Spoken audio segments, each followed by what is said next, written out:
Car हिल गई। अर्णब गोस्वामी ने कल क्या कहा कि संजय राउत जी, मैं भी यहाँ पे रहता हूँ, ये मेरी कर्म भूमि है, और अगर आप में दम है तो आइए मुझसे बात कीजिए, आप 1 to 1 हम बात करेंगे आपस में। उससे बात नहीं करेंगे, क्यों? क्योंकि उससे विशेष दिक्कत है। अर्णब गोस्वामी के सामने जाने की हिम्मत नहीं है। जो आपने इतना अभद्र शब्द नेशनल टेलीविजन पे, और ये जो फ्रीडम ऑफ स्पीच के फूफा यहाँ बैठे हैं ना, पास में ही पड़े हैं गांजा पी के, मैं इनको ये कहूंगी आप भी उठिए, आपकी भी जिम्मेदारी है। फेमिनिस्ट की बात करेंगे, महिला सम्मान की बात करेंगे, इतने बड़े बड़े आयोग क्या कर रहे हैं भाई आप लोग? एक महिला को सरेआम नेशनल टेलीविजन पे इतनी अभद्र भाषा का प्रयोग एक बंदा कर रहा है, और 9 तारीख को आ रही है। उसने कहा था ना, जिसके बाप में दम हो तो आ जाए। एक बार भी उसको टच भी हो गई ना, पूरे देश से आपको समझ में आ जाएगा आप कैसे उसको एंट्री नहीं देते, पूरा देश जानेगा। एक बात कहूंगी कि आप जिस पद पे हैं उस पद की गरिमा रखिए, ठीक है? उनका जो बयान मैंने पूरा सुना, उन्होंने कहा, रिपोर्टर ने कहा कानून, तो कहते हैं कौन कानून, क्या होता है कानून? जब उस बच्ची ने बोला तो उसने कानून का ध्यान रखा, ये उनके वाक्य हैं। उसके बाद उन्होंने कंगना रनौत के लिए इतना अभद्र शब्द का प्रयोग किया। आप एक बात बताइए, मैं 2-3 चीजें कहूंगी, और फिर उन्होंने अगली लाइन उसी इंटरव्यू के अंदर, मैं सुन रही थी ट्विटर पे, उन्होंने बोला कि इसने शिवाजी महाराज और मराठाओं का, महाराष्ट्र का अपमान किया है। मैं एक बात कहूंगी, किसी व्यक्ति का सम्मान और अपमान होता है उसकी विचारधारा को मानने और न मानने से। आप जिन शिवाजी महाराज की बात करते हैं और जिन मराठा स्वाभिमान की आप बात करते हैं, मैं कहूंगी आपको शिवाजी महाराज को पहले पढ़ना चाहिए। आप किस स्वाभिमान की बात कर रहे हैं? शिवाजी महाराज वो व्यक्ति हैं, जब एक बार वो किला जीतने गए और उनके सेनापति एक मुस्लिम लड़की को लेके आए, और उस लड़की को लाके कहा, शिवाजी महाराज ये आपके लिए, आप इसको ग्रहण कीजिए। तो शिवाजी महाराज ने एक बात कही थी, आप इस बात से समझ लीजिए कि वो महिलाओं का कितना सम्मान करते थे। थी तो वो शत्रु की, शत्रु के यहाँ से आई थी, अगर चाहते उसका अपमान कर सकते थे। हमारे देश में महिलाओं का अपमान पहले भी हुआ है। आज अगर औरंगजेब के हाथ चली जाती, कितना सम्मान हुआ है, दुनिया जानती है। मुगलों ने कितना सम्मान किया वो सबको पता है, एक एक दिनार में किसने कहाँ बेचा वो सब पता है। लेकिन शिवाजी महाराज ने एक बात कही थी, शिवाजी महाराज ने जो कहा कि शिवा शिविर में सेनापति, शिवा शिविर में, संजय राउत को तो विशेष सुनना चाहिए क्योंकि आप एक पद पे हैं, आप संसद भवन के अंदर बैठते हैं। शिवा शिविर में सेनापति सुंदर यवन बाला लाया, और बोले शिवा कुकृत्य रे यह, कुकृत्य कह रहे हैं, बोले शिवा कुकृत्य रे यह, कायर धिक वह थर्राया, और हाथ जोड़ के उस महिला से बोले, शत्रु की महिला से बोल रहे हैं, जन्म तुमसे यदि मैं पाता तो होता सुंदर छविमान, और साशु नयन सब गदगद बोले, जग में शिवा चरित्र महान। आप उन शिवाजी महाराज की बात कर रहे हैं जिन्होंने शत्रु की महिलाओं को भी सम्मान दिया। और कंगना हमारे देश की बेटी है, कंगना इस देश में जन्म ली है, कंगना इंडियन है, भारतीय है।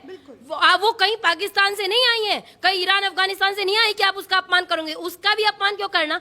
आप एक बात बताइए, अभी कुछ दिन पहले कंगना को इन्होंने कितना गंदा शब्द हरामखोर बोला, और अभी कुछ दिन पहले एक पोस्टर आया था फ्री कश्मीर, है ना? ये आजादी गैंग जो नारे लगाते हैं, क्या चाहिए हमको, भारत से आजादी, फलाने से आजादी, कश्मीर मांगे आजादी, केरल मांगे आजादी, पता नहीं इनको कौन बता रहा है।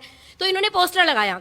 भारत का जो देशभक्त है वो छोटा बच्चा, और जो ये दुष्ट लोग हैं ये भी जानते हैं कि फ्री कश्मीर का मतलब क्या है। लेकिन संजय राउत जी कह रहे थे फ्री कश्मीर का मतलब मेरे हिसाब से नहीं पूछा था आपको, उस लड़की के हिसाब से पूछा था। क्या कहते? मेरे हिसाब से मतलब है वहाँ इंटरनेट बंद है, वहाँ आने जाने की सुविधाएं बंद है, तो आप उन सुविधाओं को पुनः चालू कीजिए। मेरे हिसाब से वो लड़की फ्री कश्मीर से ये कहना चाह रही थी। एक लड़की जो देश से भी द्रोह करने को तैयार है, फ्री कश्मीर का पोस्टर लेके खड़ी, आप उसके वकील बने हैं।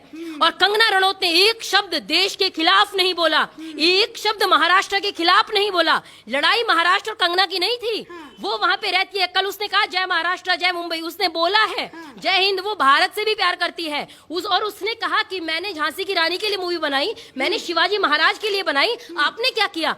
आप देखिए, आप पूरा देश इनकी चालाकी देखे कि जो मामला ड्रग्स पे उठा था, कंगना ने क्या कहा था? कंगना ने जब पूरी माफियाओं की पोल खोली और उसने कहा मेरे साथ मुंबई में जाके ऐसा ऐसा हुआ, तो उसने कहा मेरी जान को डर है कि अगर मैं मुंबई जाऊंगी तो शायद वो लोग मुझे मार भी देंगे।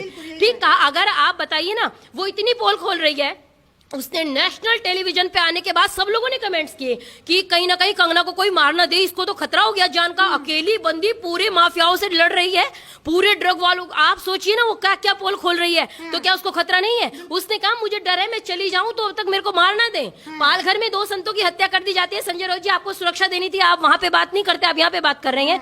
आप बताइए, कंगना ने कहा मुझे डर लग रहा है, ठीक है। इन्होंने ऐसा मुद्दा बना दिया जैसे पता नहीं, आप मुंबई में मत आइए, आपको डर लग रहा है, तो गृह मंत्री तक बयान दे दे रहे हैं, आपको मुंबई में रहने का अधिकार नहीं, आप मुंबई क्यों आ रही हैं? आप ये बताइए, कुछ दिन पहले महाराष्ट्र में ही आमिर खान की पत्नी ने कहा था मुझे भारत में डर लगता है, कहा था। नसीरुद्दीन शाह ने कहा मुझे डर लगता है, वो आपके हीरो हो गए। आपने उनको तो नहीं कहा भारत में डर लगता है तो भारत से बाहर चले जाइए। ये दोहरे मापदंड जो है ना, ये आपकी सरकार को ले डूबेंगे।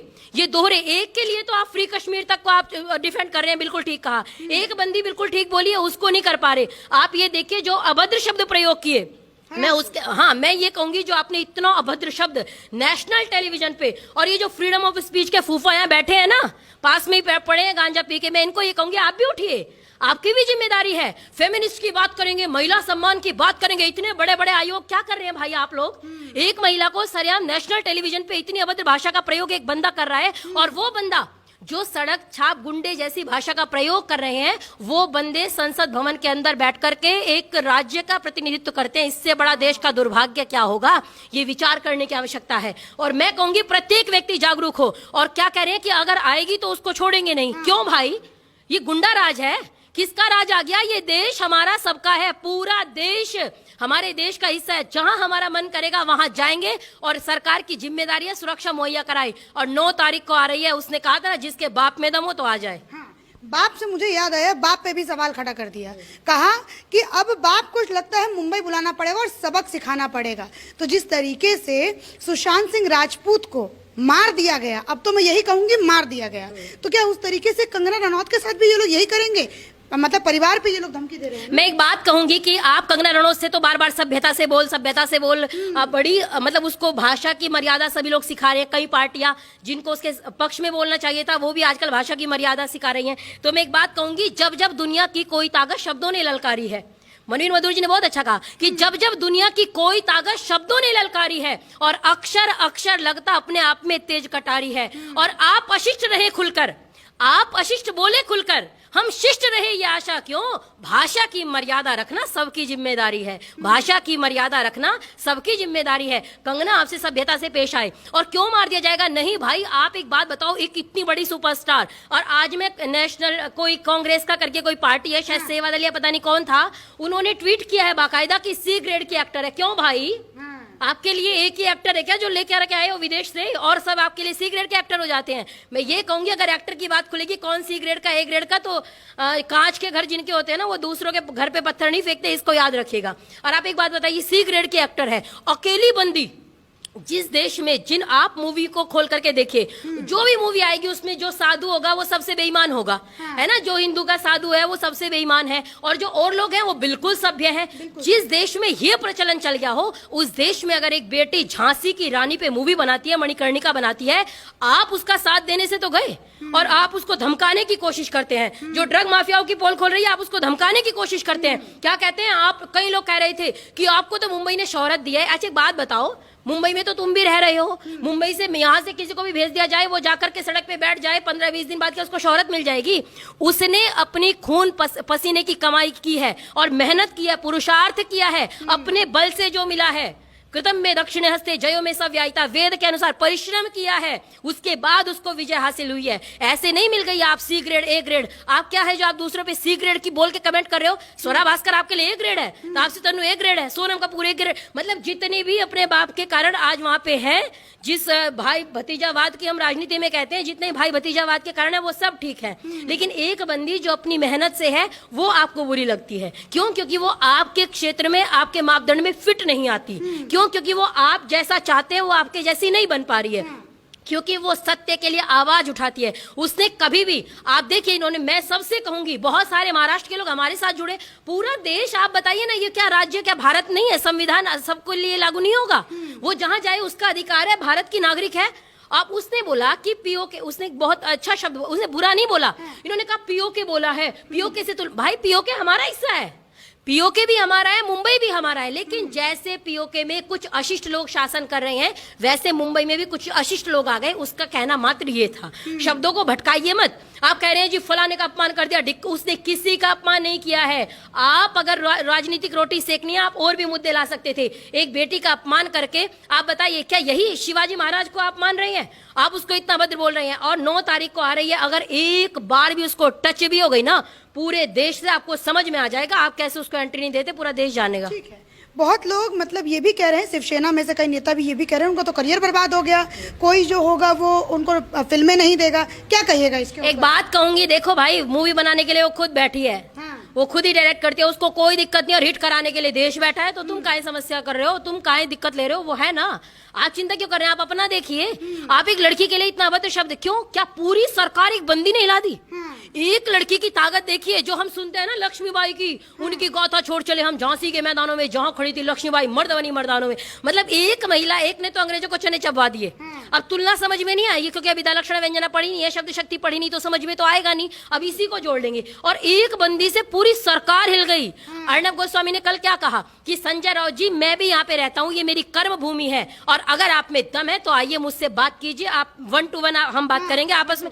उससे बात नहीं करेंगे, क्यों? क्योंकि उससे विशेष दिक्कत है। अर्णब गोस्वामी के सामने जाने की हिम्मत नहीं है। आप बताइए, इन्होंने जंगल राज तो बना ही दिया था। एक बंदा जिसने एंटोनियो माइनो कहने, बस केवल इतनी गलती है, उसने एंटोनियो माइनो कहा एक बंदी को, असली नाम ले दिया, उसमें क्या दिक्कत है? लेकिन उसके बाद उससे 10-10 घंटे पूछताछ कर रहे हैं, 12-12 घंटे पूछताछ कर रहे हैं, उसको कितनी समस्या उत्पन्न कर दी। तो मैं यही कहूंगी, ये देश है, जंगल राज नहीं है, कानून को मानिए। और मैं ये कहती हूँ कि भाई संजय राउत जी, आप तो इतने बड़े पद पे बैठे हैं, अगर आप ये कहेंगे क्या होता है कानून, अच्छी बात बताइए, क्या होता है कानून? जब वहां पे जाकर के आग लगा देते हैं लोग, तब भी कोई कानून नहीं।